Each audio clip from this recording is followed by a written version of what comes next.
நம்ம கடைக்கு கொஞ்சமாக மளிகை ஜாமான் எடுத்துருக்கோம். அதில் உள்ள விலை விவரம், நமக்கு என்ன லாப நுழை தான் காக்க போகிறேன். சேமியா பாக்கெட் ஒரு 6 பீஸ் வாங்கியிருக்கோம். 6 பீஸில் வந்து 60 ரூபா. நமக்கு அதில் ஒரு பீஸ் 10 ரூபா வச்சு தருவாங்க. நமக்கு 12 ரூபா லாபம் கிடச்சிருக்கு.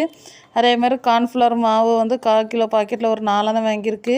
66 ரூபா ஒரு பீஸ். நமக்கு 16 ரூபா வச்சு தருவாங்க. 4 ரூபா எக்ஸ்ட்ரா வச்சு நம்ம 20 ரூபா வச்சு கொடுத்தோம்னா நமக்கு அதில் ஒரு 16 ரூபா லாபம் கிடைக்கும். 50 ரூபா விஸ்பர் வந்து 180 ரூபா. ஒரு பீஸ் வந்து நமக்கு 45 ரூபா கிடைக்கும். நமக்கு அதில் வந்து ஒரு 5 ரூபா லாபம் கிடைக்கும். 20 ரூபா கிடைக்கும். அதேமாதிரி 35 ரூபாக்குள்ள விஸ்பர் வந்து ஒரு 128 ரூபா. நமக்கு வந்து 32 ரூபா கிடைக்கும். 3 ரூபா அதில் நமக்கு லாபம் கிடைக்கும். 12 ரூபா.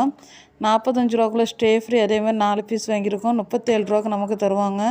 அதில் நமக்கு வந்து ஒரு 20 ரூபா லாபம் கிடைக்கும். ஏன்னா நமக்கு ஒரு பீஸில் 5 ரூபா லாபம் கிடைக்கும். பொதுவாகவே மளிகை ஜாமான் விற்கிறதில்